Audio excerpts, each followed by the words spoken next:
Alright, hello friends. Sorry, the viewer isn't fully installed yet, but I thought I'd just start a little bit early anyway. So yeah, some of you probably know about Luca, kind of a, I don't know, up and coming second lifer. I think she's a sage personally, but anyway, she posted a video like a week or two ago about the Alchemy Viewer for Second Life. And apparently, uh, you can get some really good performance gains and a really high frame rate because of uh, the viewer is compiled. I think like the build is compiled. So anyway, I posted a link into the live chat.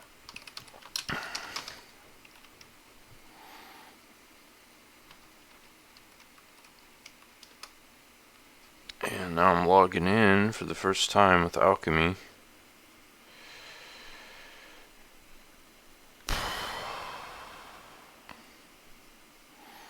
So hopefully this will make the streams even smoother than they were before. I doubt I will be shelving Firestorm indefinitely, but I just want to give this a shot to see how much better it is. I have to say I've used, like with internet stuff in general, like using browsers, a lot of times the user experience is a little bit different between browsers. But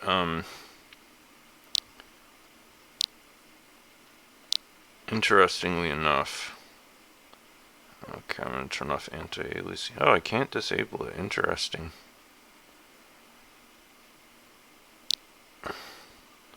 I just love how with Second Life there's so much continuity between viewers. Although I really like some of the subtle like highlighting, and I feel like the typeface that they use in this viewer is maybe a little more legible than with like Firestorm and the official viewer.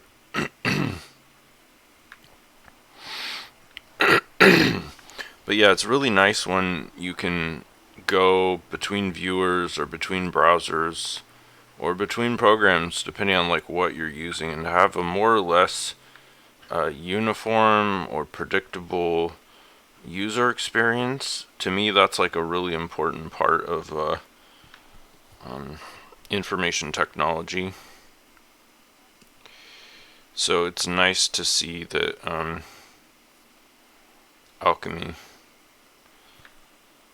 more or less is very, very similar to Firestorm and the official viewer in terms of like navigating the menus and stuff. I feel like the layout's a little cleaner, like the icon set. It's like they're using the flat kind of aesthetic that like Microsoft kind of pioneered in a sense, or at least ripped off from a bunch of other graphic designers and kind of tried to force down everyone's throat. And then of course reversed, what was it, like 9 months, maybe a year after they made that huge push to the so-called flat aesthetic, and now all the icons, like in the latest Windows 10 update, have been unflattened and have been turned back into these incredibly volumetric and gradiated versions of what they used to be.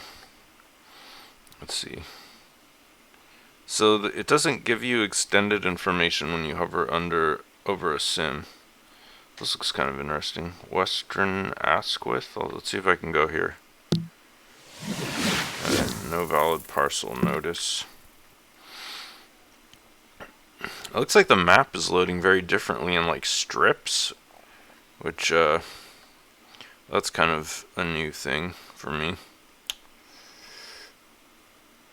But yeah, I did a little more research on the Alchemy Viewer myself just after Luca kind of went over the basics, and I was reading some of the comments on her video, and somebody was explaining how like Firestorm, like they compile the code, like the source code, in a specific way, and because of that, like there are some optimizations that are stripped out because they want to ensure backwards compatibility with a bunch of stuff. And but apparently Alchemy does not bother with that, and they're like, oh, we're just gonna make a newer cutting edge or viewer that doesn't have any of those backwards compatibility foibles. So that's why apparently the performance gains are enabled, although I don't, that's just like, obviously take that with a grain of salt, since people just commenting on a YouTube video, you never know how legit that information is.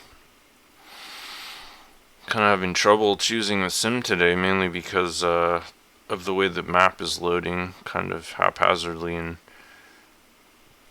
not as, it seems like the priority for loading the sims is not quite, or the sim thumbnails is not quite as high in Alchemy as they are in Firestorm.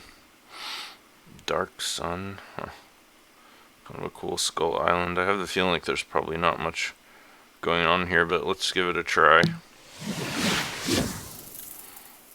Wow, that's a really long teleport status box. Right into the water right off the bat. There you go, Neo. Just get it out of your system. Put me in the penalty box. That's so annoying. So this is just somebody's like private little experiment over here.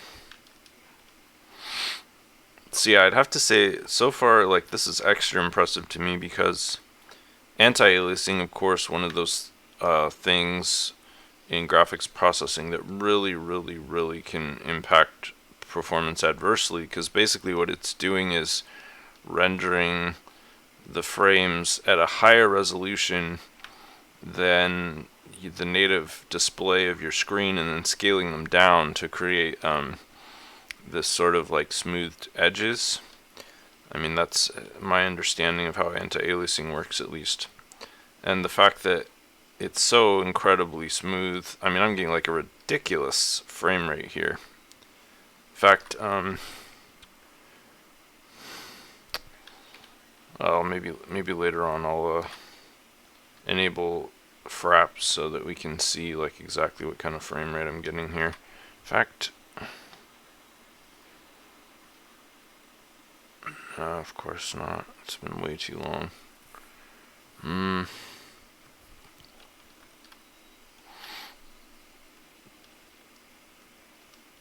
I wonder if there's a way to do a frame counter. Oh, okay, great. The frame counter is right up in the corner. That's pretty cool. So getting 46 frames per second. Yeah, sorry. What I was trying to say was, God, what is it with barns and like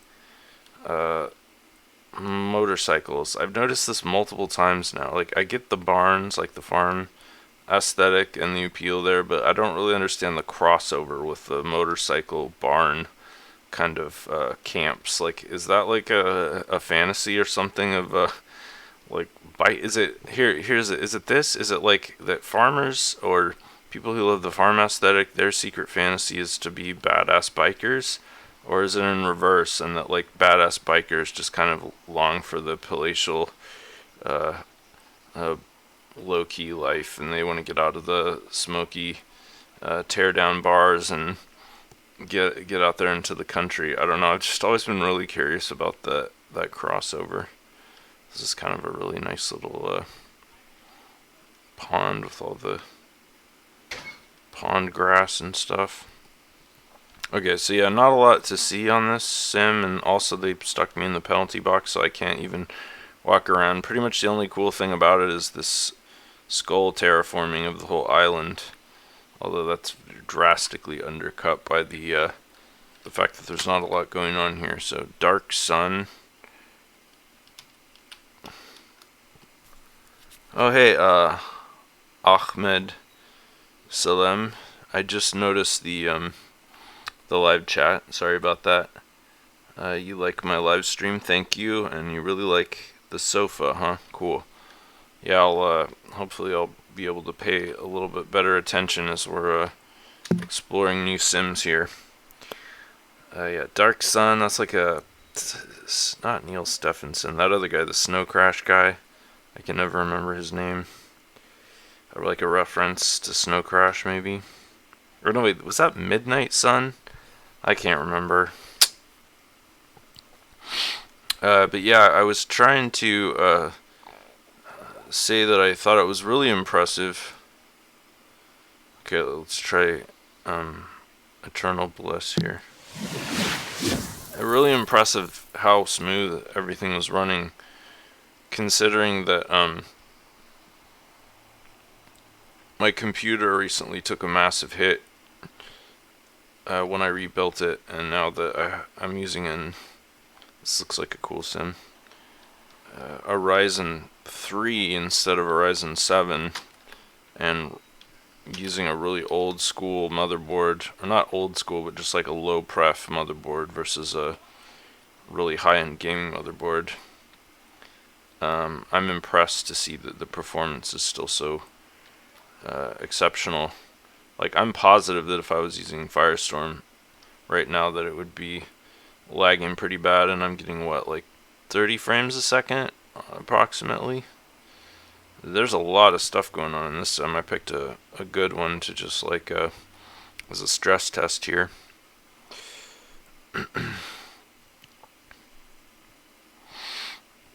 Let's see. I feel like, okay, the shadows are working, so global illumination is good, and of course the anti-aliasing, something that I personally don't care for and can't turn off for some reason, is making things look a little more smoother than usual. I'm sure some people actually probably enjoy the anti-aliasing. Alright, here's one of the other tests. Oh great, I'm so happy about this. Oh wow, an object profile is right in the main menu. They're not screwing around. Death row designs, and you get the full poly count and a nice kind of like hot pink color. That's cool. That's great. Alright. Everything else is it's how I like it. I gotta say, I'm kind of impressed with this viewer so far. Neat little lighthouse. Let's see who made this. Hideki Karami. Oh yeah, and also I have to say the fact that the object info is coming through like instantaneously, that's really nice. I definitely prefer that to a lot of viewers, for whatever reason, they kind of defer the streaming of that information, so you have to kind of wait. Oh, look at those little bees. Oh my god, that's so much detail. Those look like bumbles, though. I don't know. They're not European honeybees. I don't know what. Bumblebees don't really live in hives. They live in nests underground, which is pretty awesome. This looks like another Death Row Designs. Oh, Apple Fall. Huh. Interesting. Yeah, I've seen these hives before. I've always admired them. Oh, look at that cute little guy. Hannah Kozlowski.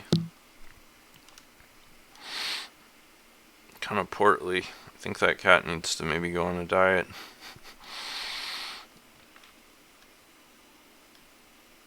Here's the little fishing bungalow. Weird. What's going on here with these renders? It's like a alpha problem or something. I don't know. Something weird's going on with the lighting model and the way that's being rendered on top of those seagulls. Batman chairs. Nothing really inside there. It's kind of just like drifting away. This is a cool sim. I think I'm just gonna walk around a bit because clearly this is a more like experience-oriented sim that has had a lot of time and effort put into the okay, turn off music. Sounds, I think crank down ambient. Turn sounds up to maximum just in case there's anything. Turn buttons down. Voice is fine where it's at. There's some kind of like mother and child photogrammy thing here. It's kind of cool.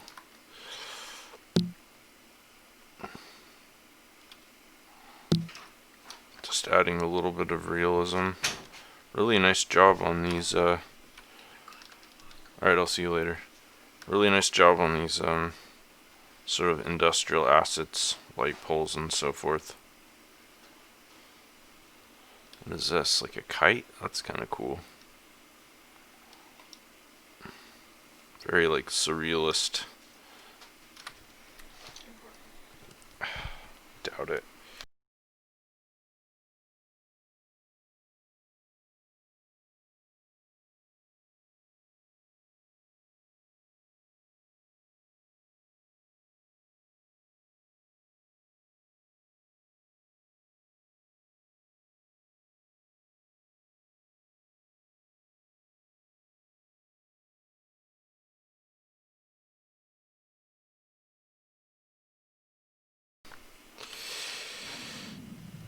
Oh, nice. They didn't turn off flying. That's definitely a plus. I need to get a bird's eye view. Okay, so it's like a cluster of islands. No, it's hard to choose where to go. I'm gonna start over here. Let me know if the flying sound is too loud. I can turn it way down. I've noticed, like, occasionally I've watched a couple of my live streams just to check, like, audio levels and stuff, and I've noticed that the sound levels are different in the stream than they are in my headset, like when I'm using them, and I don't know why that is. In fact, I can't even imagine why that would be. It's not, it doesn't make any sense. Oh, hey, look at this hurricane lantern. This looks like a pretty good one. This is pretty nice. Let's see who made this one. A bit high on the poly count. Holy shit, that's a lot of polygons. Momentous. Revival. Oh, I don't know what just happened there. Oh, but double click to teleport is turned on. That's the landing spot. That was kind of annoying.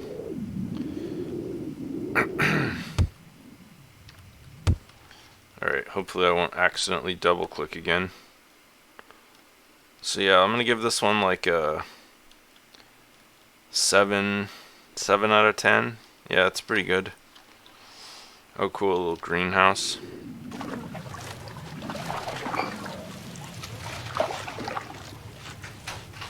Alright, I'll thanks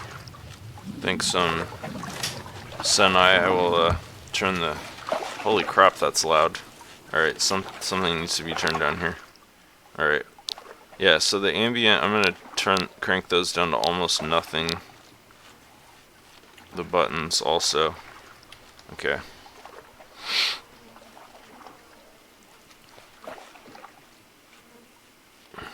Oh, there's a lot of details over here, a lot of fine details.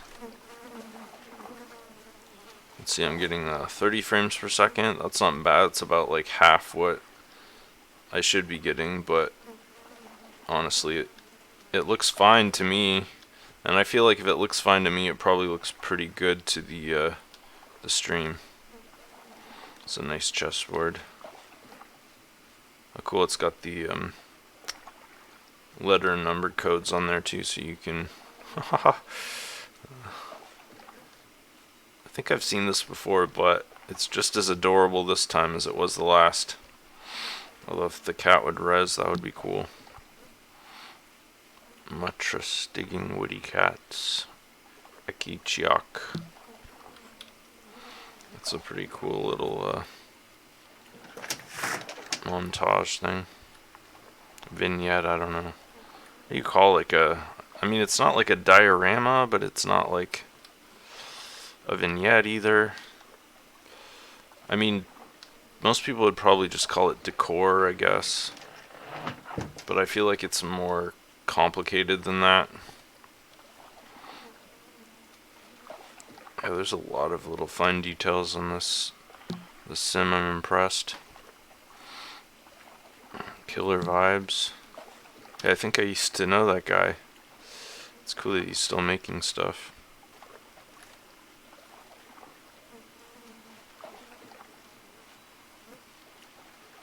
There's so much to look at. I'm kind of like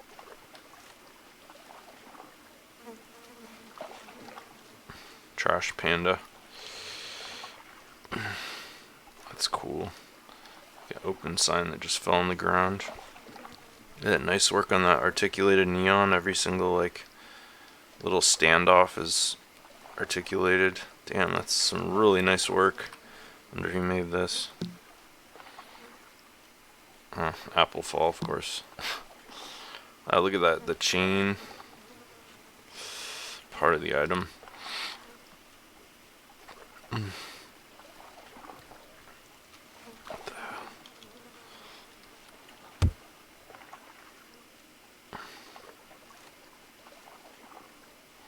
I like that there are cats all over the sim. That's kind of endeared me to this location already. Wow, beautiful work in here. Just like, I'm sure a lot of this stuff is Apple Fall. In fact, I recognize a lot of the items, but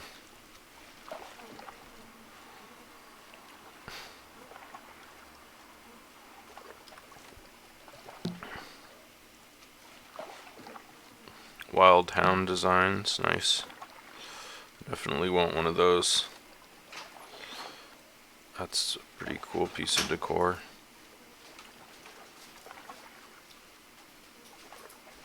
Some nice little touches there, like that shark tooth or whatever it is.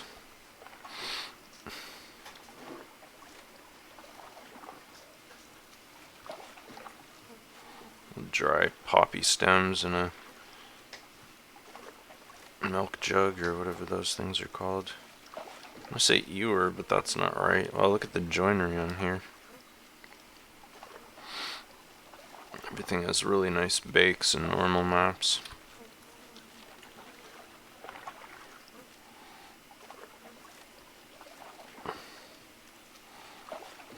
Once again, this is one of those furnished environments where the quality level is so high and the curation and the arrangement is so well done that it virtually looks like a real living environment, like pretty indistinguishable. I mean, I could totally see myself like wandering into here in real life and just kind of like sitting down and moving in.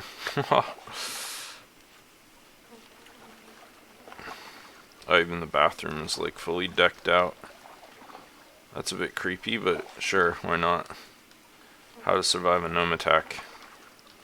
Seems like a pretty important book to read, especially if there's a gnome living in your house and using your bathroom. I hear they're like pit bulls. You know, 1 minute they're just like puttering around the garden, and then the next they're having a homicidal rage coming at you with like a tiny little rock trying to bash your brains out.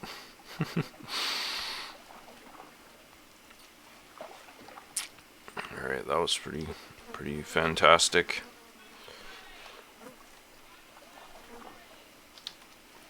I like the birds flying overhead. That's if I can actually look up into the sky, which it's not letting me do. That's what that strange ribbon-like shape was earlier. So these are just 2D textures moving along a strange physical ribbon shape. Let's see if I can latch onto it. I can't. Maybe it's too big for me to select. A little broken mini lighthouse. I've seen that before. It's kind of cool. I like it because it's basically a deconstruction of the like lighthouse cliche that you just see so often in Second Life. Like so many personal fantasy refuge parcels have a lighthouse either on the property or on the sim bounds, out of bounds, I mean. So it's kind of cool to see like a ruined lighthouse, you know, because it's just like a variation on a theme that's overused.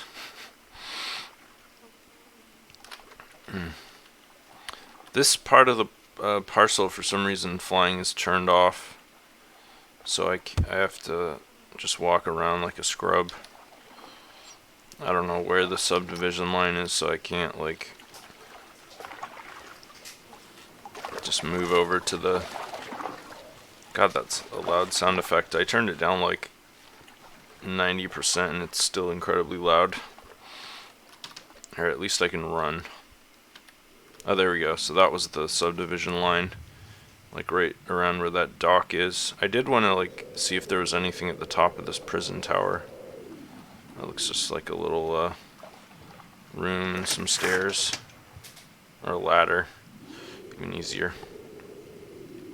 So great job on the landscaping. And highly realistic, just like every other part of the sim.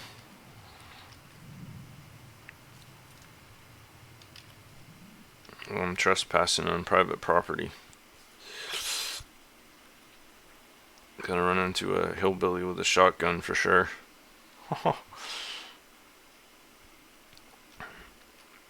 There's Dolly.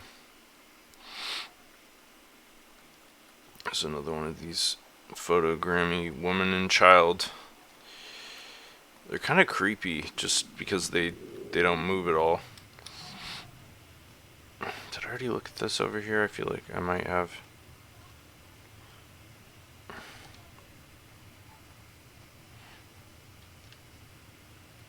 Is that French? I think it is.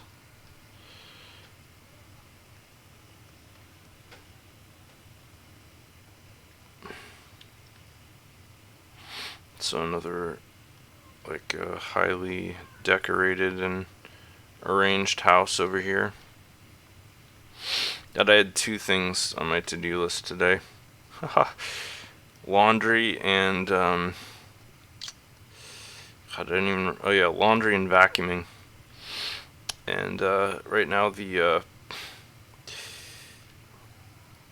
laundry room, the communal laundry room of my apartment complex is completely filled up right now. Oh wow, that's a beautiful daffodil. That's awesome. Growing in a teacup. Stockholm bedroom lamp. Oh, it's like those items are all grouped together, so I can't. Let's see, is there a way to select individuals? That's annoying. Maybe if I go into edit mode, let's try that. Edit linked.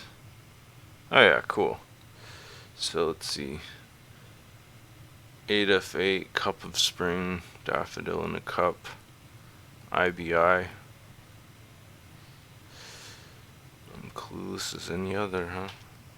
You may be clueless, but you're one hell of a modeler. Really nice work on the bakes of these.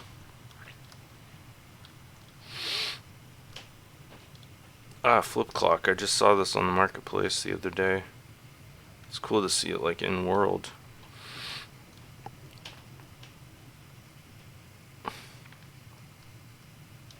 I don't know, I have to admit I'm growing a little tired of all the like trendy decor stuff, like just because I've seen it so much, and it's like wow, yes, you created another amazing, like beautiful prefab-esque environment that is just totally awesome and mind-blowing, but it's like at the same time I kind of really appreciate the Sims that I go to that are like unrefined and just completely made up of original and semi-original items. Like, I mean, it's nice to take a break from those too sometimes, because obviously it's nice to see the really like highly refined stuff too that shows off Second Life's capabilities. There's a lot of little things out here in the middle of nowhere. But yeah, I don't know, like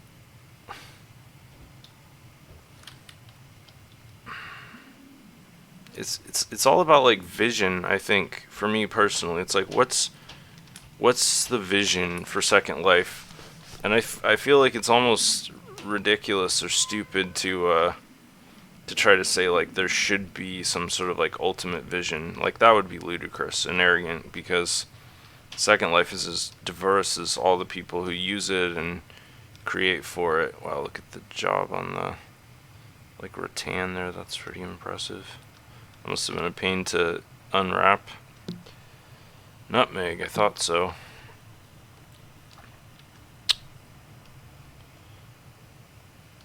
But like there's definitely like in my opinion, there's kind of like a paradigm split between the people who kind of believe that this is sort of the dominant vision of what Second Life should look like, sort of like the Apple Fall camp in a sense, or the Dust Bunny camp, where it's like everything should be as realistic as possible and as trendy, and oops, they got the alignment of their they ungrouped their clock there when they put it up on the wall. Oh, this chair right here, this is actually I've been trying to get a copy of this, and it's a Nutmeg item. I actually went to the Nutmeg shop in Worlds, and I found it there after a while looking around, because it's actually like a huge shop. But I couldn't find a way to buy it, and it's not on the marketplace, which is like really weird. Like, maybe I'm just stupid because I don't really buy things a lot in Second Life, and when I do, I just use the marketplace exclusively. I don't really go to people's in-world shops normally, because I just feel like, I don't know, it makes me cringe every time I go to an in-world shop, and I just think, wow, this person is paying like $300 a month to keep their like in-world shop sim like paid up. And I'm thinking like that's a huge chunk of like your margin of money that you would be making. Like, even if you're like Apple Fall or Nutmeg or Dust Bunny or whatever, it doesn't matter, because you're just raking in the money. It's like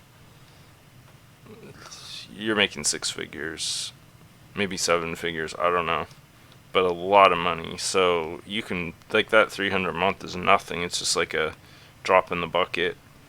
But I mean, I can understand the advantage and the utility of having an in-world shop where people can go to like look at your items. I mean, there's a lot of utility there. Oh, look at this, all the hands are at the wrong angle on the clocks, like they all got ungrouped or something. It's curious. Yeah, and I don't know, like, honestly, I feel like if you're doing your job right on the marketplace, and every item that you have has like, 6 or 7 images. Oh yeah, the gotchas semi. Oh my god, dude, the gotcha thing drives me absolutely nuts. Like, I cannot stand it.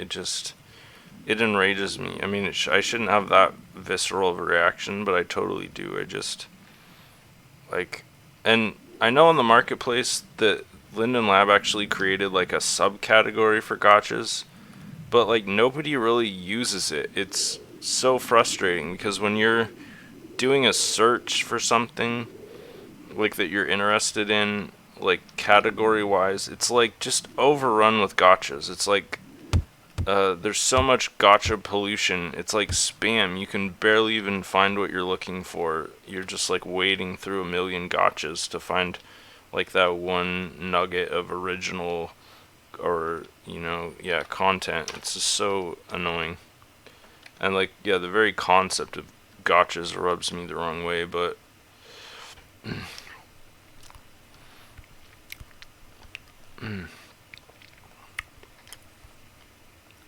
but yeah, like I was saying, like, if you're doing things right on the marketplace and you're putting enough images up so that people can actually see what it is that you're selling, like, in sufficient detail that they don't have to like wonder if it's going to be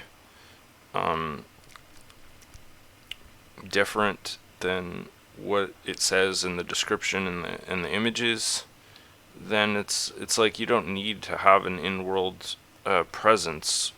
Like, for some things I get it, though. It's they're more sophisticated. Look at all the polys on this doorknob. Holy crap. And this lock. Oh my god. Yeah, with some things like scripted items that are really complicated, then you need to have like a demo in world so that people can actually try them out. Oh, this is a pretty cool arrangement of objects. Cats everywhere. Just can't get enough of these things. That's a little orange tabby like my cat, May May. Come on, res your texture. Look at that adorable face. Haha.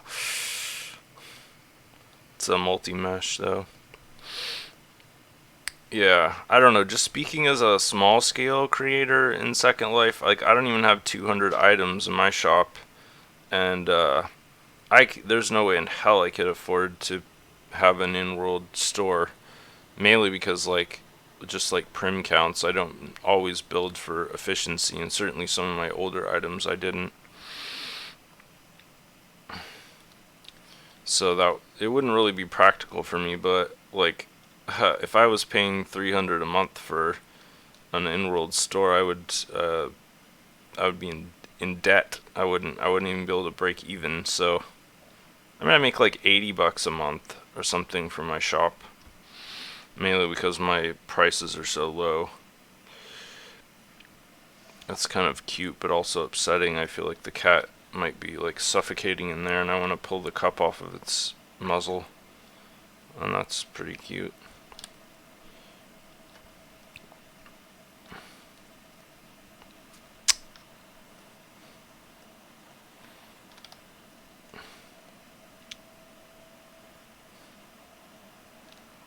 Yeah, so having an in-world store is if like you've hit the big time, I guess, or if you have stuff that requires demos, basically.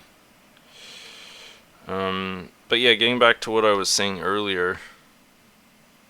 Ah, you missed the cat butts, Senai. I'll be sure the next cat I see, I will focus right up on that behind just for you. No, just kidding. Um, but yeah, what I was saying earlier, the two paradigms of Second Life, like vision for what the world should be like, would be like like the apple fall, dust bunny, nutmeg type world where everything is just like this, like amazing. Like these are just incredible. Look at this. Look at this. Look at the articulation on those. Every little like seed head cluster of this. It's an allium bulb of some sort, like a garlic scape or an onion scape. Like this is an amazing artistry. Like I would never knock this. Like it's phenomenal. Like that this stuff exists. But like in terms of the vision for Second Life, like this is so compelling because it's so realistic, and like you look at these things and you're like, wow, this is how VR is supposed to be. Like we can retreat entirely from the real world, and we can just go into this virtual world like the Matrix, and we can escape all of the, you know, the real world can just go fuck itself because this is better and easier and faster and costs less, etc. But on the other hand, it's like when you go after that realism bait. Look at this cormorant. This is fantastic. Drying wings, Lighthouse. Cool. Look at that beautiful work. Oh, it's a little grainy, but you can't fault them for that. It's the 1024 texture limitation.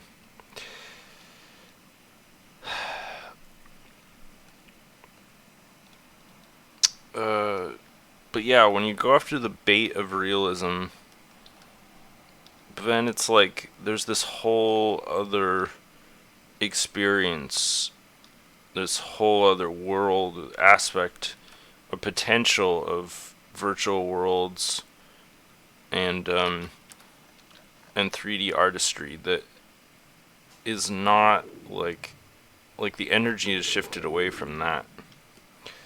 And what I'm talking about specifically is like the surreal work, the stuff that isn't realistic, or maybe it transcends realism and it's more interesting or more realistic than like hyperreal. Uh-oh, private property. Alright, I've already checked that out. I think I've seen the whole sim by now. Yeah, I don't think I missed anything. Cool. So yeah, this one's a pretty cool sim to mix out. or mix out. What does that even mean? It's a pretty cool sim to check out.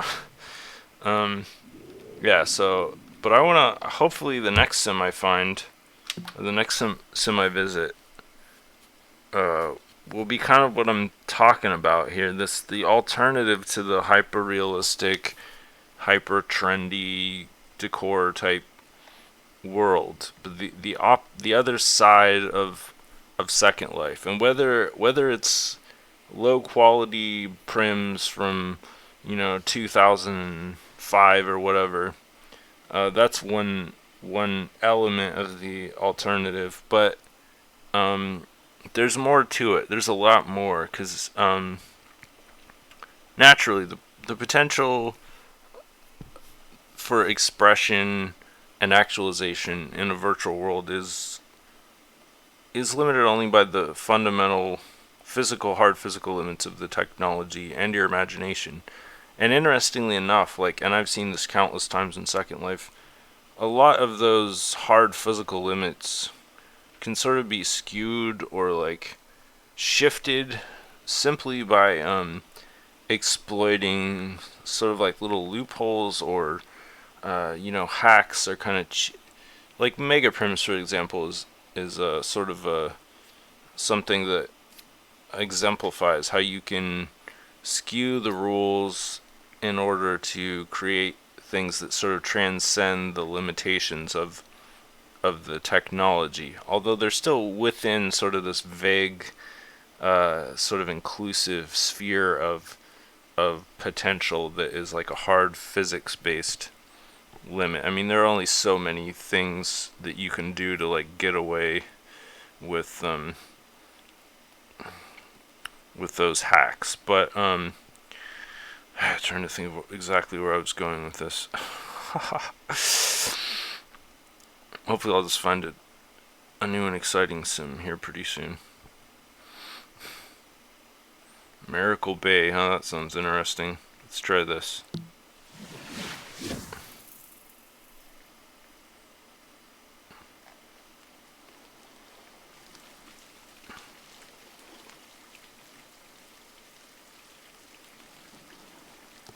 Uh-oh, I'm in a private property already, damn.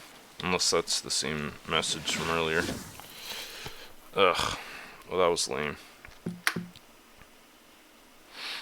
Let me type that in, though. There's like a million miracles. Alright, that's where I was. Yeah, I don't like how it doesn't cache the, I have a mighty need to use the restroom once again. I wish it cached the map, but it doesn't. So it's got to reload every time I explore. Alright, let's say Tableau. Tableau. It's an auspicious title. Oh, this looks pretty cool already. This looks as detailed, if not more detailed, than the last sim I was on. Ooh, and it's like a beautiful desert, kind of apocalyptic ruin sort of scheme. Is this a shop sim?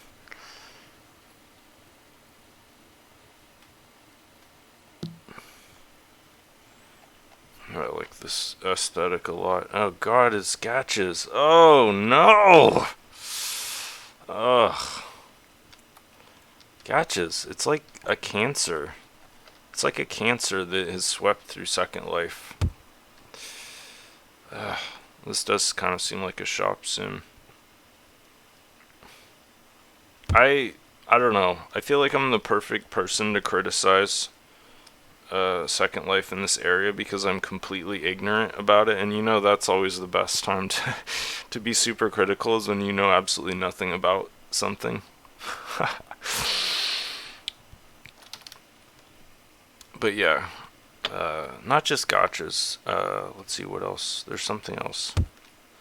This is evocative of like Fallout, like Nuketown or whatever it is. Kind of an interesting. Now this is a literal diorama here. Let's see if I can fly. Oh, thank God. Interesting. Meditate, that sounds good.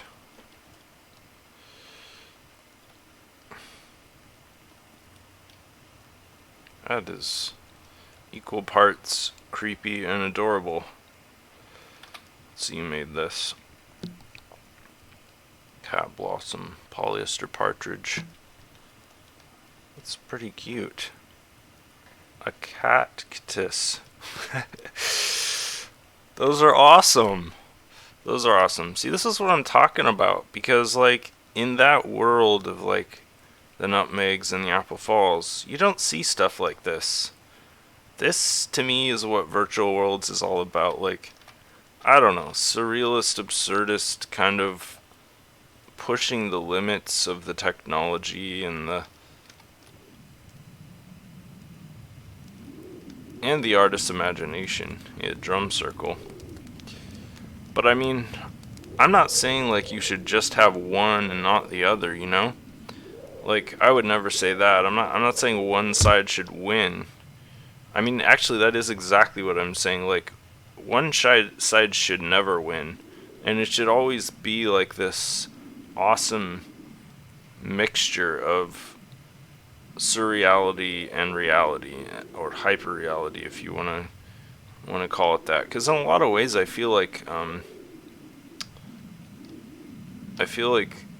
the apple fall and nutmeg kind of stuff is hyper real, in the sense that it takes a quintessential object or idea or form, and it like refines it and exploits all of its most like emotionally evocative features. Like a blanket, you know, it's not just a blanket, or a rug is not just a rug, or a plant is not just a plant. It's like the perfect plant with the perfect shine on the leaf, or the perfect pattern and weave and color combination. Like, honestly, Second Life, the decor market is the most cutthroat like you will ever find, I think, in anywhere in the world. It's like you're either cranking out masterpieces, or you're just wasting your time. You're just spinning your wheels. There's a reason that nutmeg and apple fall, etc., are like at the top of the heap. It's because that the stuff they're creating is just like unparalleled in terms of all those qualities I was listing earlier. The emotional like yield when you look at one of those items, in terms of what that item represents as a symbol that connects emotions and neurological responses to memories of actual events, and like evokes and brings those to the surface, is like really high. Like, I mean, you might look at these books and think like, yes, it's evocative of a book, and it brings about a certain emotional response, and it's like, I look at this and I compare it to memories. I mean, autonomically, not obviously consciously, but it's compared to memories of books in real life, and what those books, how those books made me feel in my real life. But then like you look at a book that is a hyper real book made by like Apple Fall or whatever, a stack of books where you can see every page and like read the titles and the neurological response, the activity that's generated from seeing a book like that versus like those books I was just looking at, is obviously on a completely different level. It's probably like 10 to 100 times more of a mirror neuron response. That's kind of cool. Someone put some graffiti on there. But this is the kind of thing I go for in Second Life. Like giant, weird metal dinosaurs out in a surrealist desert wasteland. Although these are kind of vaguely realistic. I mean, like, what is there? Like, Pasadena, California or something, they have like that dinosaur metal dinosaur out in the desert type thing. Brontosaurus Hotel or whatever. It's very similar. Actually, wait, they had that in Fallout, didn't they? Okay, let's see. See all of the beautiful Tableau at the top. Climb at your own risk. Okay. I'll bite. Neotoy Story is ready for this experience. In fact, he's going to run up the ramp. He's not even going to walk. He's going to run. He's not afraid. Well, he's a little bit anxious because he's totally out of his element here. There's not a drop of water to be found in the entire valley. Not even a cleaning bucket full of dirty, soapy water for him to stick his foot into. This is a pretty cool... Okay, here we go. Here lies the Tableau Desert. The war of 2010 between the fashionistas and the Blingtards broke out. The fashionistas conquered the Blingtards, wiping them out of existence. The Great War destroyed most of the once prospering sim of Tableau. Tableau was left empty and ruined for hours until a handful of drifters found the barren desert. They were high on LSD and looking to party. The drifters took Tableau as their home and built what stands here today. Maintained by Nylon P and Polyester P. So this is... I like how they have like a vision and like a story. You know, like a narrative to go with the whole thing. It's pretty cool. Yeah, let me paste the SL URL into the chat. By the way, this is probably going to be an extra long stream today because I forgot to mention this, but Wednesdays are not going to work for me. They're basically out right now because I'm technically not unemployed anymore, even though I don't have like an ordinary, what you might call a regular job. So I'm actually doing like contracting and consultation right now, which is keeping me like surprisingly busy. So basically I'm working like a European morning glories. Can't stand those things. Nice cabbages though. I'm working like the European work week right now, like a Tuesday to Friday type affair, which I'm really liking, but since I do like gardening and hardcore manual labor, some pretty nice tomatoes and peppers and everything.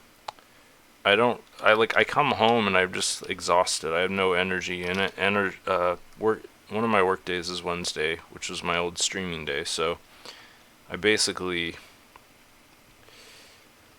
can't stream on Wednesdays. I'm just too tired. But since I have Mondays off, and Saturday and Sunday, I'm thinking probably gonna stream on Mondays. That just seems like a good fit for me. Yeah, so this is a cool sim. Definitely worth checking out. I'm glad I went here. Even though it is kind of a shop sim, but it's kind of an art sim too. Oh, there is water. Oh my god, there was a lily pad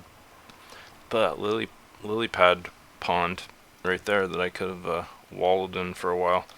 Alright, let's check out some more sims here.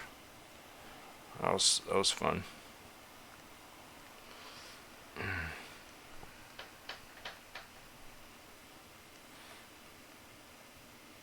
Yeah, I don't know. Maybe my streams will be longer because I'll be doing them less often. I don't know. I mean, like, if I had my way, I would probably just do a stream every day, but there's not enough energy. Kahawe. I'm more of like a sprint runner type person than a marathon runner. I mean, I've done plenty of marathons as well, but the truth is that's not like my preferred style of living. What I like to do is have like fairly long periods of inactivity where I'm like trapped in this house. Oh, there we go. Like fairly long periods of inactivity punctuated by like intense periods of extreme focus and extreme activity. That's kind of like how I work best, I think. And the reason I like prefer that style. Uh-oh. Sounds like an attack dog. I prefer that style because the times of inactivity or lowered activity give me time to think and process and like analyze the times of focus and activity. And I feel like that's really important because, and I've noticed this many times, and it's something I really have wanted to talk about for a long time, but like I'm not gonna probably talk about it just exclusively within a Second Life stream because there's so much to it, but I'll just go over the basics of it. And I'm sure there are a lot of people out there who've had similar experiences. But basically, like, a lot of times you'll find in working life or in your professional life that you're kind of like always in a hurry. You're always in a rush. There's always someone cracking a whip in some way. And because of that, you don't really have the time or the luxury to like think about what it is you're doing to the degree that it probably should be thought about. And the reason I mention this more specifically isn't because there's necessarily a benefit to just thinking without like a real goal about what it is you're doing, but more that there's a real essential purpose to thinking about things that you're doing, specifically for the purpose of refining and improving them so that you're not wasting a bunch of time. And a lot of the time this is something that's seldom considered in like a lot of careers or workplaces, where it's just like there's a job to do and lets everybody just bang it out and work as hard and fast as possible and not really like consider the big picture, not just like the consequences of the job itself, or like the holistic sort of field of whatever objective you may be doing in your professional life, but like the sustainability of the overall process and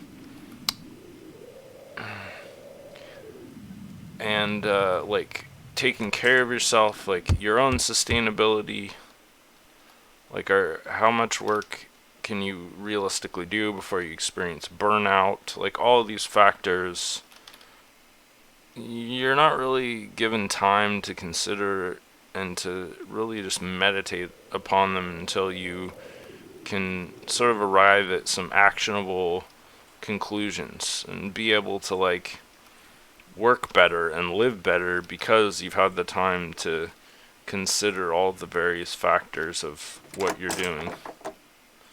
These are very uniform houses, almost like a rental sim kind of, but like the lowest budget in terms of build quality.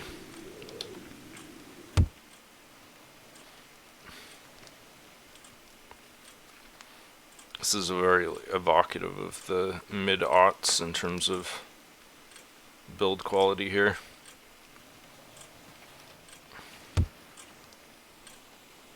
I kind of love this surreality though. It's very nostalgia inducing for me.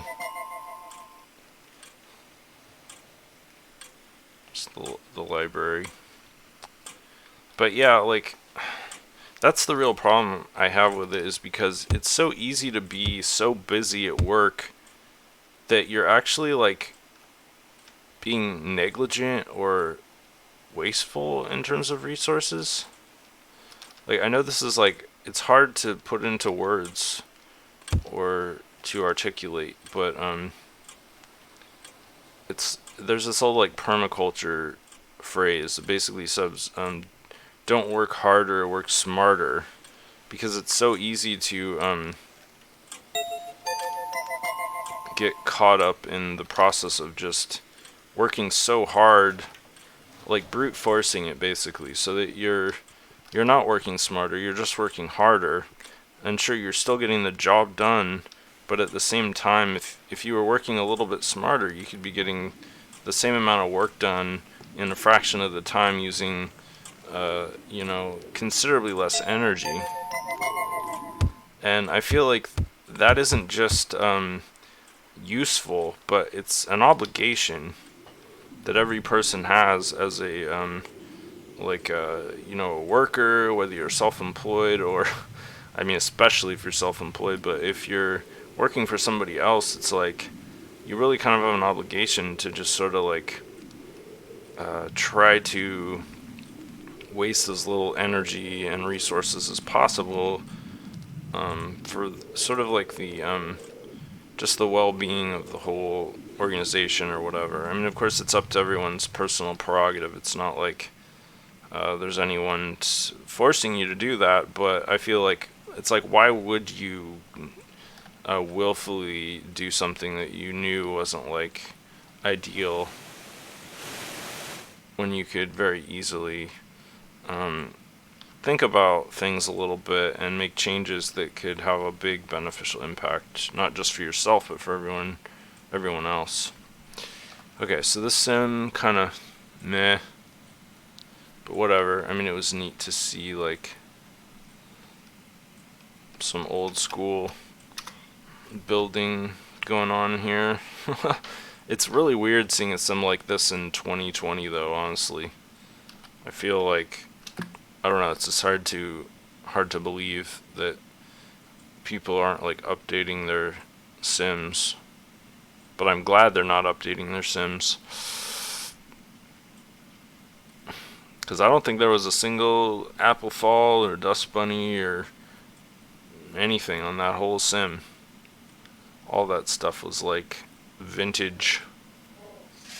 I don't know, I think that might be like the really cool, like the next cool thing, you know, will be sort of going back in time and let's try this one, Magic Coast.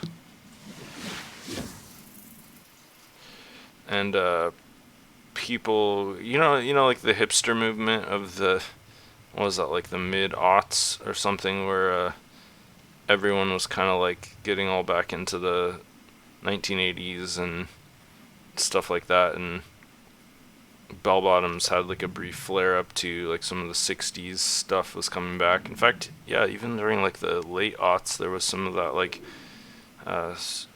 resurgence of 60s and 70s aesthetic. This is interesting.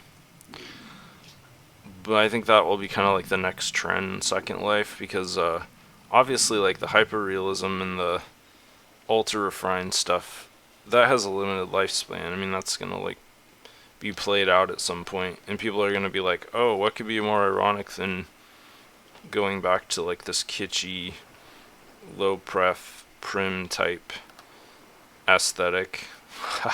I don't know. I'm out on a limb here. This is a real long shot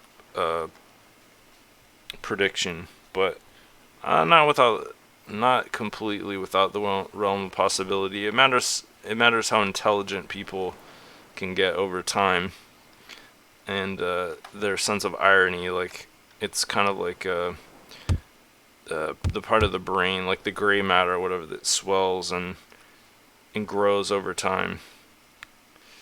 So the more intelligence grows, the more a person's sense of irony grows, and then eventually that sense of irony becomes like a tulpa that takes on a life of its own and starts to exert influence over the world of the mind. That's beautiful.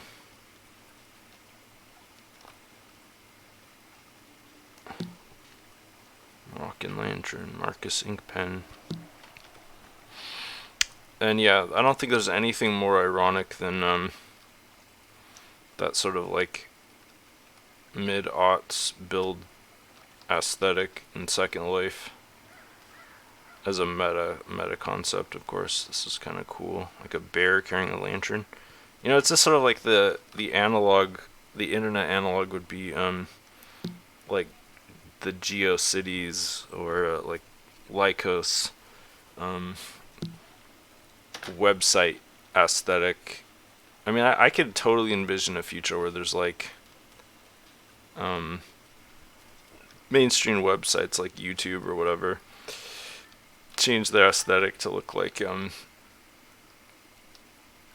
GeoCities in the 90s, like a animated GIF of like sparkly stars in the background and like Comic Sans font everywhere.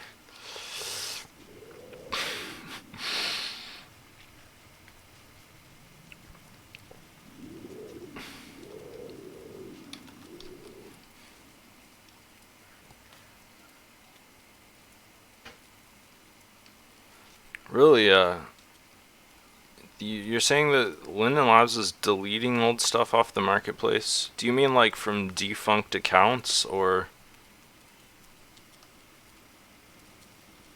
for some other like reason?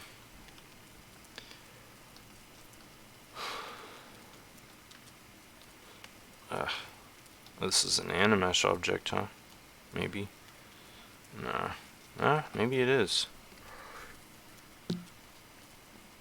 Oh yeah, Animesh. Wow.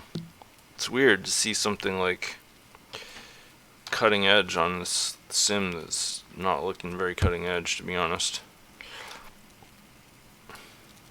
Yeah, I haven't heard anything about Linden Labs deleting content in Second Life. Oh, look at this, a Hurricane Lantern. Wow, that's a pretty nice one, too. Oh, is it fully rezzed? Oh, it almost looks like it's made out of prims. That's nuts. I mean, it can't be, but...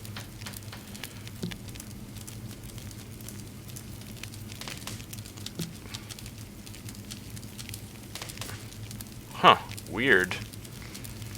Yeah, I hadn't heard anything about that. That seems kind of sketchy. But if it's on one of their official blogs, I'm going to give this one a 5 out of 10.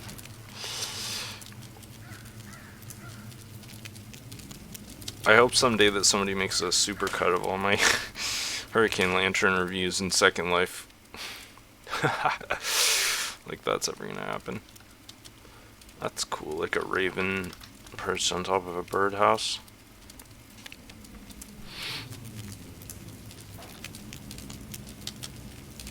I like that fire sound. Oh, there's a big tree house over there. This is a cool sim. I mean, it's got the usual kind of flaws, but... Oh, this is just like a quarter of the sim, huh? It's like subdivided. One of those sims. I'm gonna go up into this treehouse if it's not one I've already been up into, because there's so many tree houses on the marketplace. Oh yeah, I think this is that one like famous one that I've seen a million times. Oh yeah, it is. That's too bad. Although you never know like how people are gonna decorate their treehouse. So even though I've seen this treehouse many times in Second Life, looks like the decorations inside are a little bit different than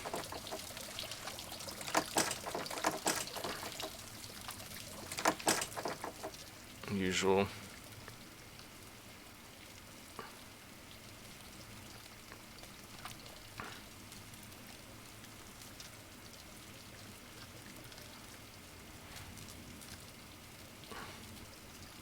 God, I've seen so many game tables lately.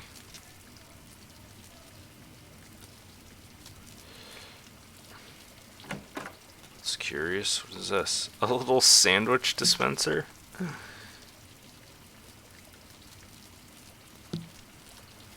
That's kind of cool, actually. Oh, it's got like a hot plate in there to keep the grilled cheese sandwiches warm. Those look pretty good. I'm actually getting hungry. I haven't had lunch yet, so Maybe I'll make myself a grilled cheese sandwich for lunch.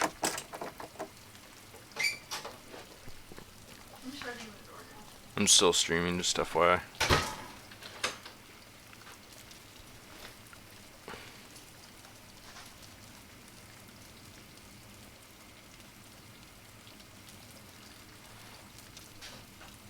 Yeah, there's so many like new like academic. Oh, they got all the clouds or Final Fantasy V sword collection here. That's kind of cool. There's so many like new fields of research and academic rigor that virtual worlds have made possible. I mean, if you just think about like all the stuff I was talking about earlier and how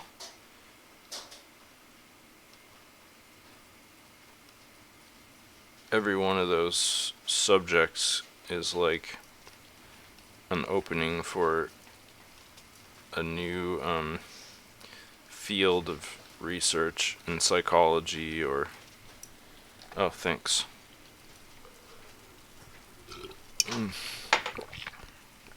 Forgot I left my coffee on the coffee table.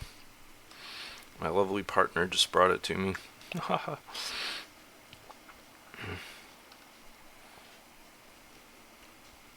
This modernist house over here intrigued me. I wanted to do kind of a closer inspection. I think I've seen this one too. God.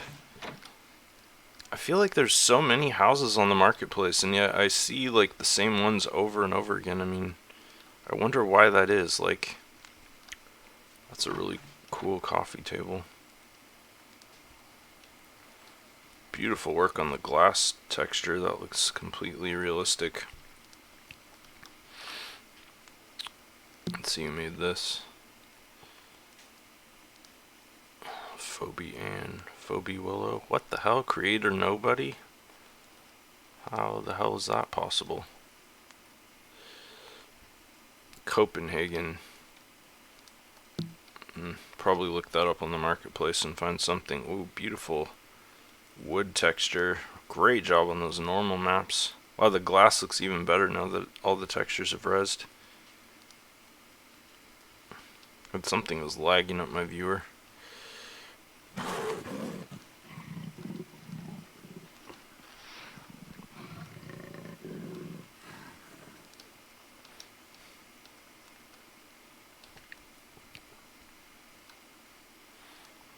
Yeah, I'm getting serious lag here. It could be because I'm so far away, or maybe there's just a lot of items in here. Let's see if I can sit down. Great. Just gonna help myself to some heart waffles with raspberries and donuts covered in roses. Bagels. I don't know what those are. Alright, let's actually just walk around here. God damn, this frame rate is just terrific. It says I'm getting 32, but that is not accurate.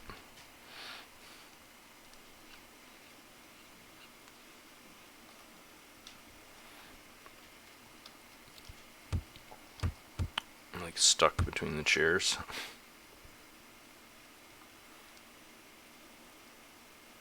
What you mean this is not real? The best is yet to come. Maybe.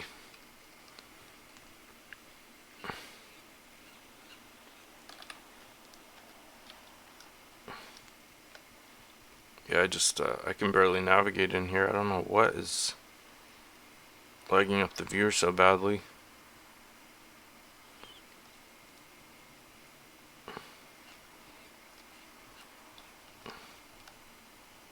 Yeah, I mean 5 frames a second. Oh, that's cute. It's like a baby deer or something.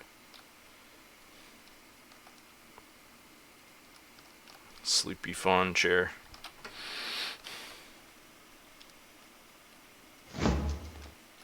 Oh, that's not loud or anything. I don't get this. Like, so many times the freezer doesn't open. Like, you make a fridge, like an amazing photorealistic fridge full of food and then the freezer doesn't open.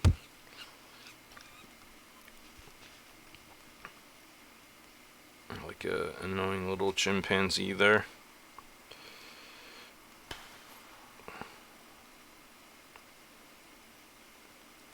So I'm basically doing a home invasion here.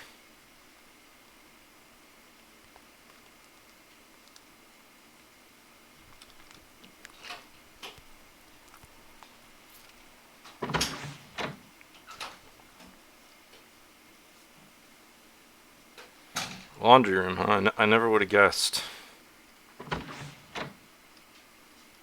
What, there's no, like, sign on the wall telling me that this is a broom closet?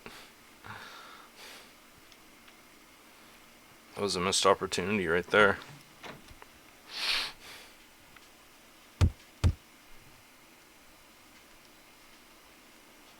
Yeah. Kind of bored of this house already. And explore the grounds.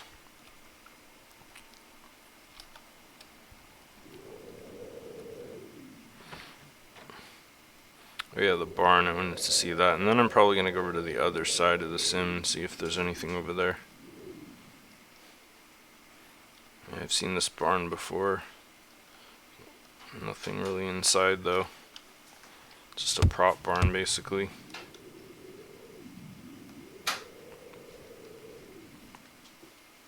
Alright, hopefully. Oh, it's a members only. Lock down the other side of the sim. I'll just do the eye in the sky over there. I guess it kind of makes sense what I've noticed this before in a lot of subdivided sims, that like the item density is a lot higher than on sims that aren't subdivided, mainly because, I mean, obviously you've got like, you know, 4, maybe 8 people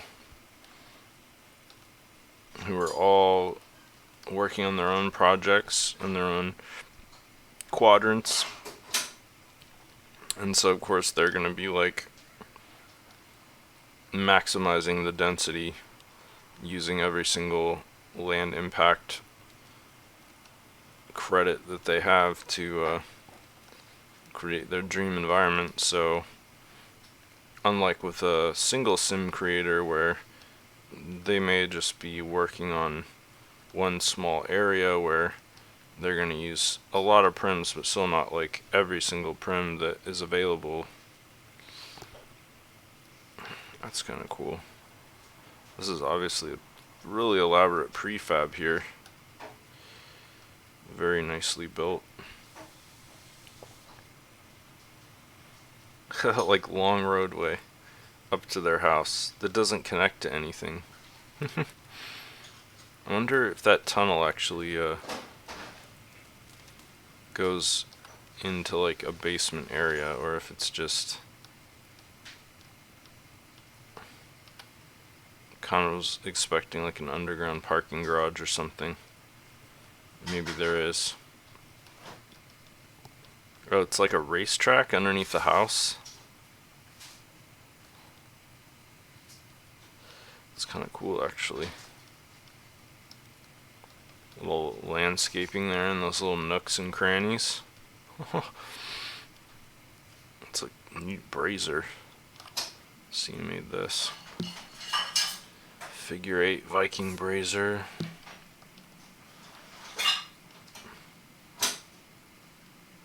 Beautiful work.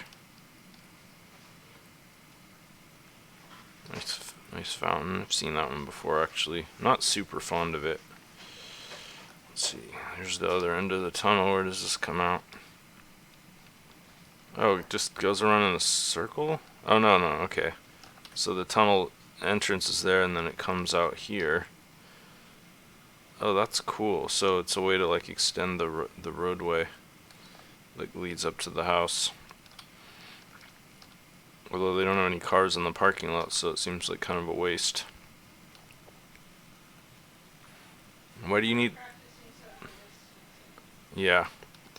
Why do you need a giant garage when you have like a huge parking lot down at the bottom of the hill? Oh, we got the server room here. The server closet. Oh, look at all the storage. Southern Hospitality. I wonder what those are. Pumpkin shells. Oh, this is a pretty nice kitchen.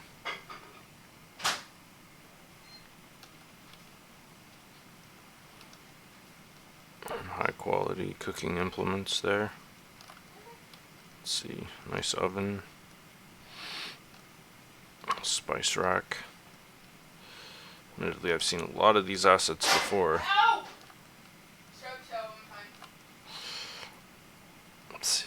Oh, here we go. Here's one where the freezer and the fridge both opened. Good work. Good work. You made this. Brianna Altnew. Good job, Brianna.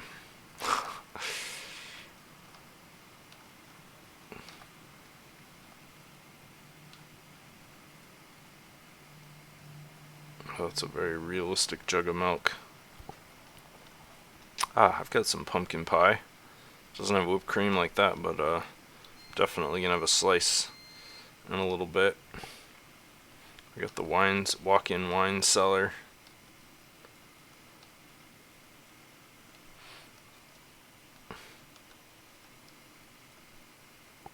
That's a cool clock.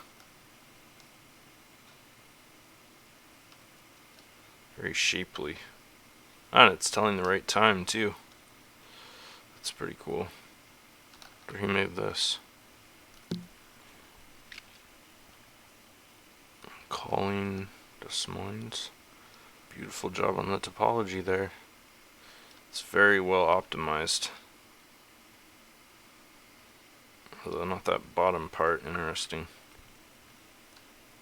I really like being able to look into the poly count and see all the little fine details of the topology. Oh, it's a beautiful pool. It's got like a glow or like light emanation there that makes it look really actually all these assets are pretty neat.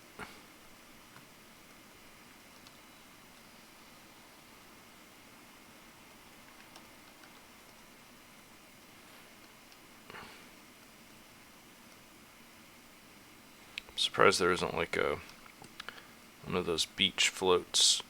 I did want to go upstairs and see what was going on. A hippo seat, that's kind of cool.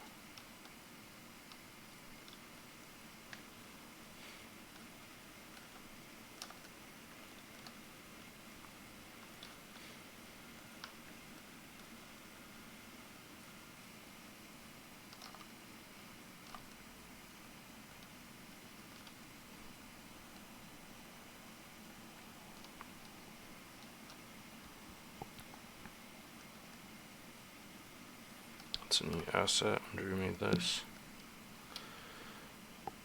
Seo Medusa mirror, huh? The topology looks a little sketchy there. The texture application or something is weird. Maybe it's photogrammy.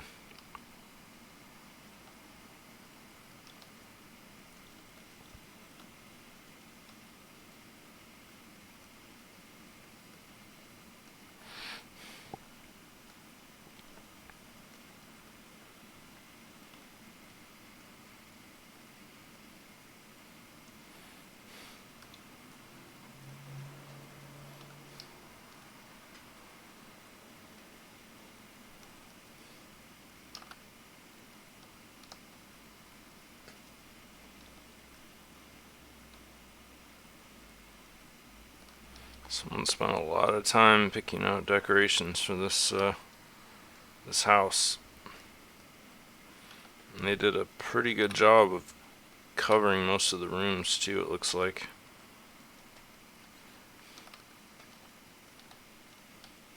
Oh, of course, I say that right before I walk into an empty room.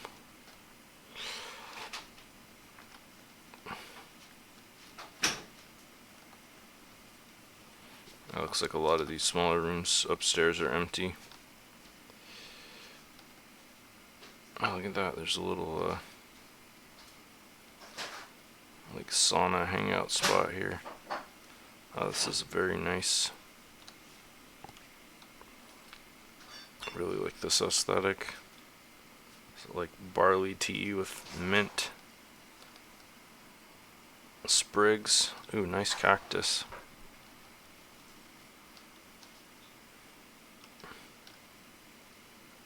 I wonder who made this. This is top tier right here.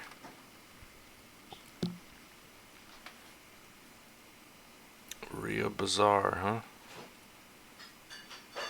Morocco pergola.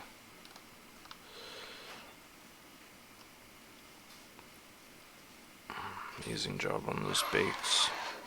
I mean, you could swear it was like, obviously the whole scene was lit when they composed the builds. It's pretty cool. That's some like next level composition there. If you're a builder, is the lighting the whole scene and then breaking it up into individual components. That's a lot of work. I've only done that like a couple times. Yeah, this smells pretty good. You alright? No, I'm good, thanks. My partner was waving a big plate of delicious looking empanadas in front of my face, trying to lure me away from the computer. I think it's working. Actually, I'm drooling, so I'll have to end the stream. This is actually really cool. They have like a drive-in movie theater out in the rocks. You can just like chill out here on your little float and watch movies on the big screen. That's kind of a novel concept. Yeah, alright, so look at the fucking extended text in there. Heidi ho, Magic Coast. Pretty cool, I guess. I don't know. Alright, yeah, so I don't know when I'll be streaming again. Maybe next Monday, maybe sooner. Who knows? It seems like every time I set a date and a time, my life changes to stab a stick between my bike wheels and send me flying. So, yeah, alright. Thanks for watching and take care, everybody.